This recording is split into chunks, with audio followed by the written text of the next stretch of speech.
Nah, disinilah yang saya katakan saya hampir tidak lulus. Kenapa? Karena pada saat tes SKB ini, jadi sangat rawan sampai menit ke-70 orang rumah karena menonton live score-nya via YouTube, karena disiarkan langsung via YouTube, hasilnya orang rumah sudah mengatakan sudah pesimis, mungkin belum rezekinya.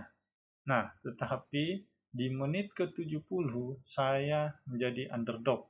Di menit ke-40 itu masih saya berada di posisi 4, 5, begitupun dengan Akmal ini.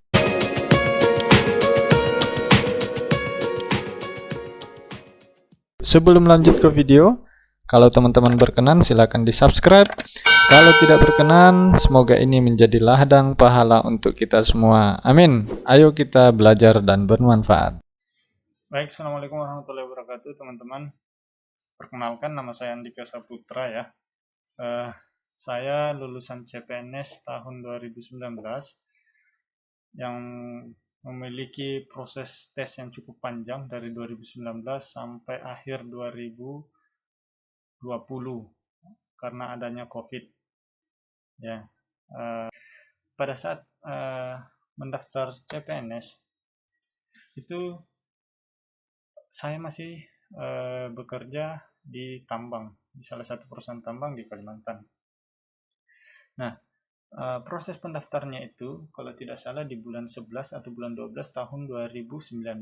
Nah, saya mengikuti pendaftaran ini, pendaftaran pertama kali saya mengikuti tes CPNS karena saya sudah merasa jenuh bekerja di tambang, ingin bekerja di dekat keluarga. Harapannya seperti itu.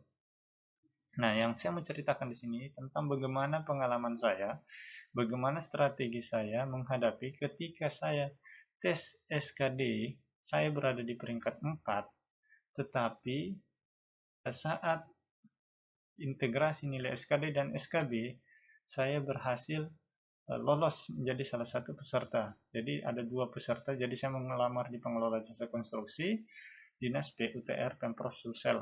Nah, cuma ada 2 yang akan diterima. Pada saat tes SKD, saya berada di peringkat 4. Pada saat SKB mau tidak mau, saya wajib ada di peringkat 1. Supaya saya bisa jadi mendapatkan 1 jatah kursi lolos CPNS. Nah, strategi saya seperti apa nanti teman-teman bisa saya jelaskan di video ini. Nah, saya kembali lagi, saya masuk tes mengikuti tes SKB itu sekitar bulan Januari akhir kalau tidak salah. Ya. Dan alhasil seperti ini ya, teman-teman. Saya berada di peringkat 4 dengan nilai 396. Teman-teman. Nah, di atas saya ada peringkat 1 ada 404, 403, 397, dan di bawah saya ada 382, 376, 373. Jadi bisa dibilang ini grup neraka. Semua nilainya mepet-mepet, semua masih berpeluang bisa lolos. Tergantung strategi. Nah, saya mendaftar ini betul karena ini adalah pengalaman mendaftar saya sebagai CPNS, saya betul-betul tidak mengetahui bagaimana bentuk soalnya, bagaimana aturan soalnya, ya. Saya cuma tahu ada passing grade yang harus dipenuhi. Nah, ketika saya mengikuti tes, saya menghitung-hitung tes SKD itu ada TWK, wawasan kebangsaan, ada TIU, dan ada TKP.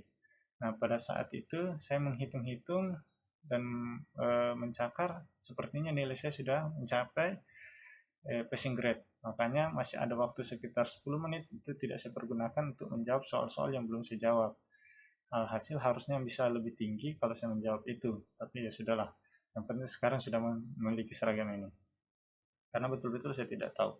Nanti saya keluar dari ruangan, saya tanya teman saya nilai saya sekian, 396, saya lulus masuk SKB.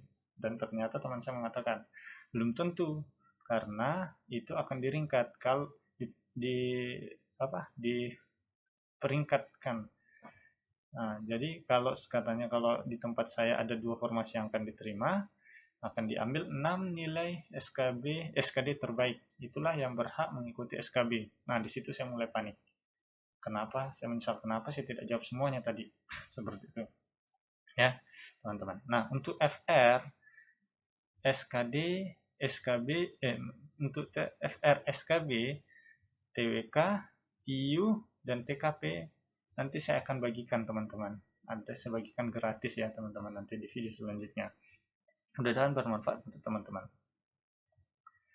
Ada yang gratis nanti saya bagikan. Oke.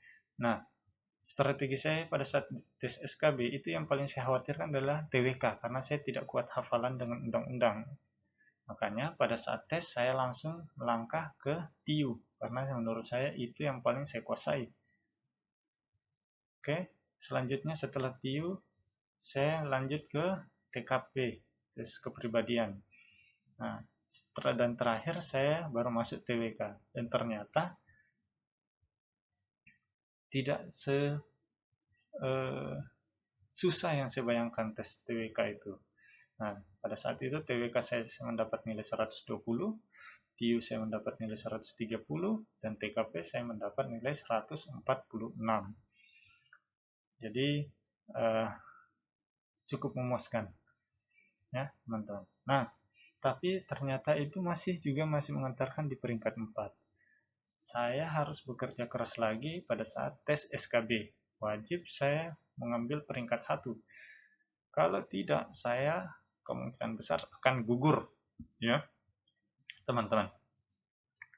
Karena masih ada 3 orang di atas saya yang nilainya jauh lebih bagus di SKD. Dari pengalaman saya tidak tahu aturan SKD, saya memutuskan mempelajari apa saja aturannya. Ternyata peluangnya bagi saya masih cukup besar karena saya melihat tes SKB bobotnya 60%, tes SKD bobotnya 40%. Nah, dari situ saya bersemangat, tetapi ternyata tes ditunda sampai hampir 8 bulan karena corona. Kami melakukan tes SKB itu kalau tidak salah itu di akhir bulan 9. Ya, sekitar itu di akhir bulan 9 kita melakukan tes SKB. Nah, pada saat melakukan tes SKB, di jeda rentang waktu yang cukup lama itu saya mencoba menonton di YouTube. Satu-satunya tempat saya belajar adalah di YouTube karena pada saat itu saya juga cukup sibuk berdagang. Setelah saya resign, saya berdagang, membuka usaha kecil-kecilan. Jadi tidak terlalu banyak waktu untuk belajar. Lebih sibuk untuk berdagang. Oke. Nah, pada saat itu saya banyak belajar dari YouTube. Saya mencari formasi pengelola jasa konstruksi, tidak satupun saya menemukan yang pernah mengikuti yang membahas pengelola jasa konstruksi. Makanya nanti saya akan bahas teman-teman yang mau mendaftar di pengelola jasa konstruksi. Saya akan share FR yang betul-betul real yang saya rasakan pada saat tes, bukan sekedar contoh soal. Nah, kalau contoh soal mungkin banyak, nanti saya akan bagikan betul-betul FR murni hasil pengalaman pribadi saya dan saya tanyakan dengan teman-teman yang sudah lulus juga. Jadi silakan diikuti saja nanti video selanjutnya. Mudah-mudahan sangat bermanfaat, mudah-mudahan lulus teman-teman. Nah, ternyata saya belajar dari YouTube tidak satupun contoh soal yang sama gitu ya teman-teman. Saya tertolongnya karena pada saat itu saya sedikit bacakan dari sekarang FR-nya, banyak soal-soal tentang kecelakaan kerja penanganannya karena basic saya adalah bekerja di tambang sebelumnya selama 8 tahun. Makanya sedikit banyak saya tahu metode penanganan kecelakaan kerja, jenis-jenis kecelakaan, jenis-jenis bahaya, metode pengendalian, seperti itu. Nah, selanjutnya juga tertolong di pengetesan material, pengetesan aspal, pengetesan beton, itu ada yang keluar banyak teman-teman, lumayan. Ya, ada juga sebenarnya yang di luar kayak teori ekonomi ada juga yang keluar. Itu sama sekali saya cuma menebak. Nah, alhasil pada saat tes SKB saya bisa sesuai target menjadi peringkat 1 di tes SKB dengan nilai 230. Nah, disinilah yang saya katakan saya hampir tidak lulus. Kenapa? Karena pada saat tes SKB ini itu nilai saya itu sebenarnya sudah dari menit ke-10 sampai ke menit 60, menit ke-70, saya tidak pernah berada di urutan 1 atau di urutan 2. Selalunya berada di urutan ke-5, ke-4, ke-5, ke-4, seperti itu. Jadi sangat rawan sampai menit ke-70 orang rumah karena menonton live score-nya via YouTube, karena disiarkan langsung via YouTube, hasilnya orang rumah sudah mengatakan sudah pesimis, mungkin belum rezekinya. Nah, tetapi di menit ke-70 saya menjadi underdog yang awalnya mungkin tidak diperhitungkan karena peringkat 4 SKD dan nilai saya dari menit ke-10 sampai menit ke-60 selalu berada di bawah.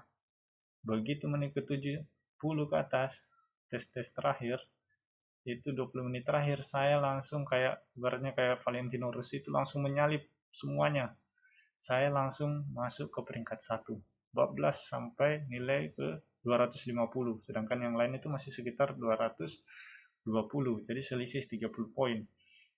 Nah, di situ saya cukup unggul. Sayangnya, karena pelajaran kemarin waktu tes SKD ada waktu 15 menit tidak saya gunakan, ini malah saya gunakan untuk merubah sebenarnya yang soalnya sudah benar, jawabannya sudah benar, saya rubah lagi jawabannya. Alhasil nilai saya yang awalnya sudah sampai 250 turun menjadi 245, turun menjadi 240, 235, 230. Sampai orang rumah itu panik berteriak. Sambil menonton sambil berteriak, "Sudah, stop, stop. Jangan dirubah lagi." Nah, mungkin kalau masih ada waktu, ya, mungkin itu akan saya rubah lagi jawaban-jawaban yang sudah benar. Alhasil waktu pada saat itu sudah habis dan saya mentok nilai di 230. Nah, itulah namanya rezeki. Sedangkan nilai saya masih tetap berada di peringkat 1, 230 sama dengan dan lolos bersama dengan Akmal Ghazali.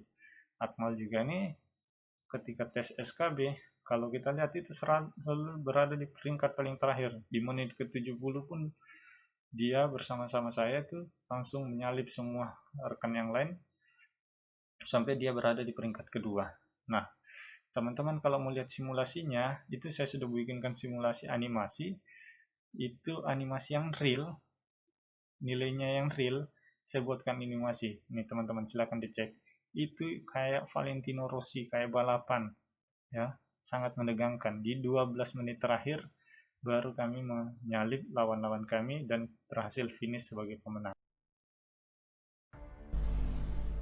Nah, ini simulasi yang saya buatkan ya, teman-teman. Nah, teman-teman kalau lihat di sini, ini saya bersama Akmal itu selalu berada di posisi bawah. Ini posisi saya, ini peringkat saya yang ungu kalau di sini ya. Ini saya ungu berada di peringkat 4, 5, 4, 5, selalu terus berada di bawah nih, teman-teman. Nah, saya juga di sini ini gambaran nilainya, kenaikan nilainya, ini adalah kenaikan peringkatnya. Nah, kalau kita lihat sampai di menit ke 40 itu masih saya berada di posisi 4, 5, begitupun dengan Akmal ini. Nah, begitu di menit 70 kami sudah mulai mendekati menit 70 kami sudah mulai naik, menyalip satu persatu teman-teman ya. Nah, akhirnya pada menit ke 70 saya berhasil menyalip semua dan berada di peringkat 1 sekarang, teman-teman. Seperti itu. Cukup menegangkan seperti Valentino Rossi menyalip di tikungan terakhir. Nah, mudah-mudahan ini juga motivasi bagi teman-teman ketika nanti tes SKB-nya masih ibaratnya tidak di peringkat 1, 2, 3, atau 4, itu teman-teman masih berpeluang besar sangat mungkin untuk lolos. Tinggal atur strategi, pelajari banyak FR. Jadi hampir-hampir mirip saya bandingkan dengan saya tanyakan dengan teman-teman yang sudah lulus tahun 2018 itu hampir sama soalnya. Jadi kemungkinan 2019 ini juga kemungkinan masih agak mirip-mirip lah, tidak terlalu jauh. tetapi pasti akan berubah, tetapi pasti akan mirip-mirip seperti tahap itu juga. Nah, itu ya teman-teman, semoga video ini bermanfaat. Nanti teman-teman yang berminat untuk mendapatkan FR dari saya, tunggu video selanjutnya. Saya akan berikan FR, baik itu tes SKD maupun pada saat tes SKB. Saya akan bagikan teman-teman di PU, mendaftar di PU, ayo sini ngumpul, kita bagikan FR-nya di video selanjutnya. Terima kasih. Assalamualaikum warahmatullahi wabarakatuh.